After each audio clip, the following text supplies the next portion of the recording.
Welcome. Today we'll start geometry. We're going to start off with our chapter 1, section 1, referred to as 1.1 notes. Before we begin, make sure that you know notes are always due the next day. First thing when class starts, they must be handwritten and they are for a grade. There's two things I want to talk about before we begin geometry. One of them is this is going to feel like an English class for the first couple of chapters. There's going to be a lot of writing. There's also going to be a lot of definitions that you must know throughout the year. So a lot of memorization to become familiar with the definitions. There's a lot of definitions, theorems, and postulates. The second thing about geometry that kids struggle with is that everything you do is going to be written on paper or on a computer screen. Your test is given to you on paper, your homework is done on paper, your classwork is done on worksheets, and this is two-dimensional. But the problems are going to be discussing things that are three-dimensional. So the ability to look at paper and see it in three-dimension is where kids struggle. So it's imperative that you try to pay attention and practice this. The more we do it, the better you will get at it. All right, let's begin. We're going to talk about our foundations for geometry, and they are based off three definitions: the point, the line, and the plane. These things are called the essentials of geometry. They're the building blocks for everything that we do throughout the year. They are technically undefinable terms. We can only describe them, create them, or represent them, but we are actually going to try to define them. The first thing we have is a point. A point is a location that has no size or shape. As you see here, we have 2 points. They are represented with the dot you see there. That makes them a point. The second thing is we are naming points with a capital letter. So this would be point A. This would be point T. Points are the foundations of geometry. We create everything off of points. We create lines, we create planes, we create three-dimensional figures, whether it be a cube, a two-dimensional figure, a triangle. Next, our second definition is a line. And you'll notice in the definition, a line is a straight continuous segment of infinite number of points. So a line is made up by points. It is continuous, meaning it goes on forever. Infinite means go on forever. And there's many, many points on a line. Take a look here. Even though there are 3 points shown, we are understood or known that there are a bunch of points in between them. They just don't have names for them or representation. Some characteristics you need to know about a line. For example, a line extends in 2 directions without end. A line has infinite length but no width. And we name a line with 2 letters and a symbol above it, or with the lowercase letter that's at the end. Let's take our first characteristic. The line extends in 2 directions without end. Notice here and here we have arrows on the end of that line. That's to represent that this thing moves forever in that direction to the right, and the line moves forever in that direction to the left. Our second characteristic, the line has infinite length, which we just discussed, that it goes on forever, but there is no defined width. We can't measure the width of this thing. Yes, you can measure this line that is drawn, but it's understood like a point has no size, a line has no width. Naming lines can be different for kids. Just because you name it one way and your partner or the person next to you names it a different way does not mean one person is right or the other person is wrong. Notice I have 3 points here on a straight line. I can pick any 2 points I want to name this line. For example, I can call it KM. And KM goes through L, so L is a part of that line. You might have named it KM, but your neighbor might have named it MK. Still the same exact line. We're covering the same distance. We can call it KL, which goes through M. We can call it LK. Again, the same line. And again, we call it LM or ML. The other way to name a line is if they give you a little letter, as you see here, this little letter lowercase b, that is outside, that has no point. It's not a point. There's no dot there. Therefore, they are naming this line without points, and we would call it line B. These 7 names here are all exactly the same line. So if I asked you to name this line on a test, and you put KM, and your neighbor put line B, neither one of you would be wrong. Please note the little symbol above the points have arrows on both sides. It's important that you have both arrows. Otherwise, you'll be naming a ray or segment, which we will get into in our next set of notes. So arrow on both sides and 2 points, or a little b that's over here. Collinear. Co meaning two or more things that come together. Linear meaning a straight line. Co-linear. Two or more things and a straight line. There are points that are located on the same line. So if we go back to that line that we have earlier, we can describe point K, point L, and point M as co-linear lines.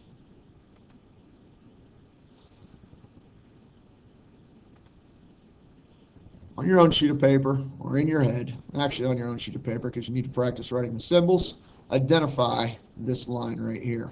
Notice we have collinear points of E, F, and G. Name this line.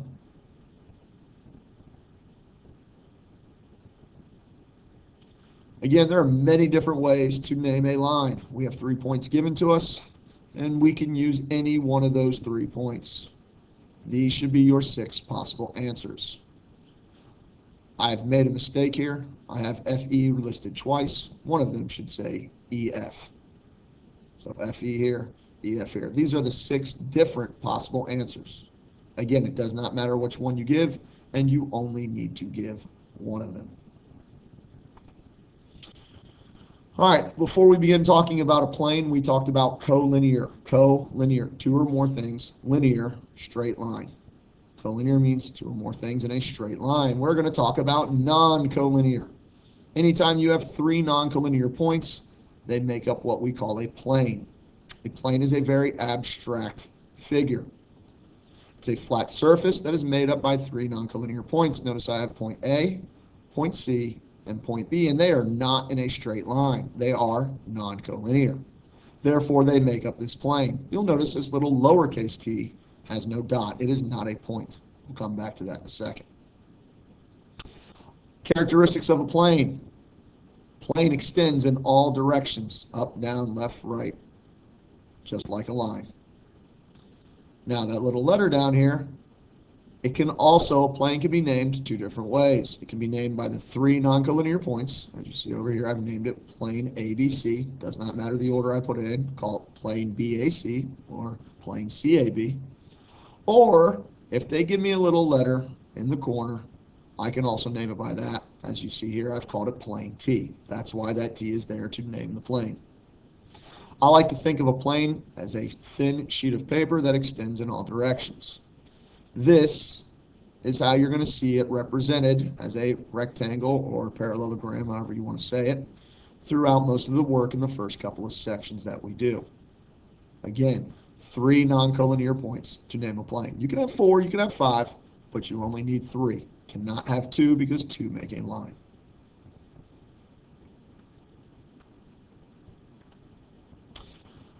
To kind of understand this, I'm going to use football as an example. I'm sure we've all watched football before sometime or another, whether you enjoy it or not. These end zone areas on a football field are also known as the touchdown area, or where someone can score a touchdown. This last white line that my mouse is going over, the ball must cross to get a touchdown. So when someone is getting tackled, as you see our player over here, where he gets tackled at, we place the ball where he's tackled at. We don't care if his ball is here and his knee is down here. We would place the ball right here when he is down, not where his shoulder, his hip, or his knee, or his foot are at. It's where the ball is at. To score a touchdown in football, you must take the ball and cross the end zone line to get into the touchdown. You will hear them on TV say you must break the plane. Okay, what do they mean by that? Well, if we look at this red line here, the white team must score a touchdown by crossing the ball over the plane. That does not mean the player must get into the end zone, just means the ball must cross this line. The line itself is on the ground. The plane would be extending in our minds or our thought process the line all the way up in the air. So the ball must cross that line. Here are 2 examples that I found online. For example, take a look at this wide receiver here. He is jumping as he's getting pushed out of bounds. His body is clearly not past the end zone line right here, or the goal line.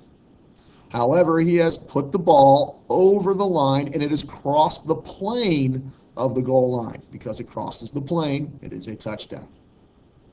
I find this picture kind of comical, and I'm sure, being a coach myself, this guy's coach was not too happy. As he starts to celebrate, he is dropping the ball before he crosses the end zone line. So the ball does not break the plane. Even though his body breaks the plane, the ball does not. Therefore, that is no touchdown. I'm sure he got an earful from the coach. They're going to represent planes many different ways within your work. You need to be familiar with these ways. Here are two planes intersecting each other. They look like two sheets of paper crossing each other. Here is a box or a cube. This is going to be one of the most familiar ways throughout the year that you see. Notice the dotted lines behind the box. This side right here is what we see of the box, whereas behind it, the dotted lines we cannot see because the box is in our way. We dot those lines to represent what our vision is being blocked from. This box has 6 different planes: the front, to the back, the side, right side, the left side, the top side, and the bottom side. We're going to work with a box in class one day this week just to get us familiar with planes. Here's an example of many different planes. This one in the upper corners are all parallel, so they don't touch, whereas the rest of them are intersecting. Notice that they look like sheets of paper intersecting, but remember, planes go forever in all directions. But again, they will be represented with sheets of paper. 3 non-collinear points to make a plane. All right, again, there's that prefix meaning to come together. Planar, our root word is plane, so 2 or more things within a plane. Coplanar means 2 or more things within a plane. We're going to talk about coplanar lines. Coplanar lines are 2 or more lines that are located in the same plane. Take our picture up here. We have a sheet of paper, which we're going to refer to as a plane. There is no name for it because there's no points. We're just looking at line Q, which is green, and line S, which is blue. Notice that those 2 lines are on the sheet of paper themselves. Therefore, line S and line Q are coplanar. Take a look at this picture here. In our left-hand corner, we have a plane in green going up and down, and we have a plane in purple going left to right. I'm going to look at the green plane. Points F, A, L, I, C are coplanar because they're all in the same green plane.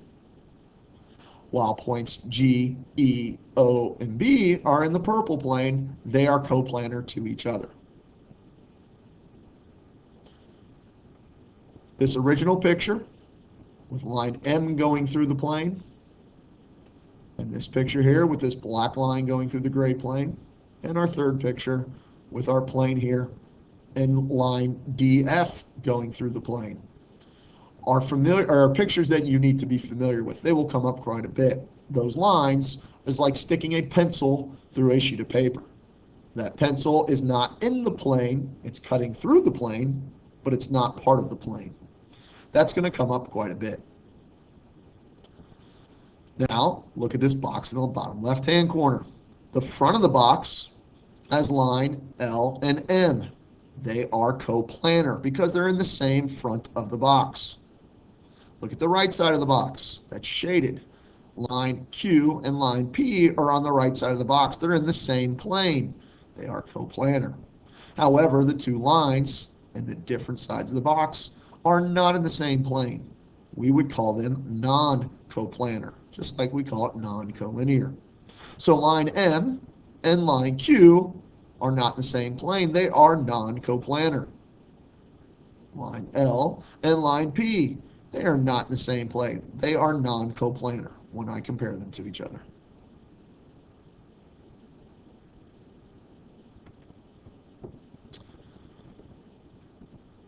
Understanding which plane they're in are important for when talking about parallel and skew lines. I'm sure everybody has worked with parallel lines before, and a very basic definition of parallel lines is the two lines that never touch. You probably did that when you worked with slope-intercept form in algebra last year. However, in geometry, we must be more specific. Parallel lines are two or more lines that do not intersect that are in the same plane. Take a look at our picture up top here. Line Q and line S are both in the same plane, and they look like they will never touch each other. Therefore, line S and line Q are parallel to each other. We must be able to write that. This symbol right here is shorthand for parallel lines. Double slash. Sometimes they might be straight up and down. Sometimes they might be a forward slash. Depends on which book you're looking at and which company has written it. So if I wanted to say line Q and line S are parallel, here's how I would write it. The order of the lines does not matter. You can put Q first or S second, but I would say line S is parallel to line Q. New definition, which also talks about lines never touching each other, are skew lines. Skew lines are two or more lines that do not intersect and are not coplanar. So parallel lines in the same plane, skew lines not in the same plane. Coplanar, got to know that definition. So if I look at line Q in green and I look at line M in red, they are not in the same plane. However, line Q and line M do not touch each other. They don't intersect. That doesn't mean they're parallel. Because they're not in the same plane, they are considered skew lines. There is no symbol for skew lines.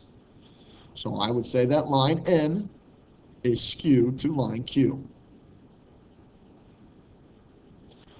Most of the time we talk about parallel lines and skew lines, we'll be dealing with a box, as you see here. Most of your questions will be asking you to identify two parallel lines from the side of the box. For example, we're going to do two parallel lines from the top of the box. Notice on this box we have 8 points. They're not shown by dots, they're shown where two lines come together. So I have point A here, point B, point C, and point D. They are the top of the box. A set of parallel lines would be line BC is parallel to line AD. Because they're both on the top of the box and they do not touch each other, they are parallel. Another set of parallel lines in the top of the box would be point A and point B. That's line AB and line CD. They are parallel to each other. Again, must be in the same plane. Skew lines are lines that are not in the same plane. So I'm going to take a line from the top and I'm going to take a line from the side. Line AD, points A and D. If we extend this line right here, we'll never ever touch line YZ. AD is on the top plane, YZ is on the right side plane. Notice YZ is on the bottom, it can extend this way and that way. AD can extend this way and that way, but they will never ever touch each other. They are skew lines. So AD is skewed to line YZ. This wraps up our lesson for section 1. Here are 3 things that you should know or be familiar with. You don't necessarily have to have it all memorized by tomorrow. There's no quiz. We will reinforce these things in class tomorrow, but you should understand the definition of a point, line, plane, and collinear. From a picture, you should be able to name points, lines, and planes with the proper symbols. And you should be able to explain the difference between collinear and non-collinear and parallel and skew lines. Again, these notes are due for assignment first thing in class tomorrow. Hope everybody has a good day, and I will see you tomorrow.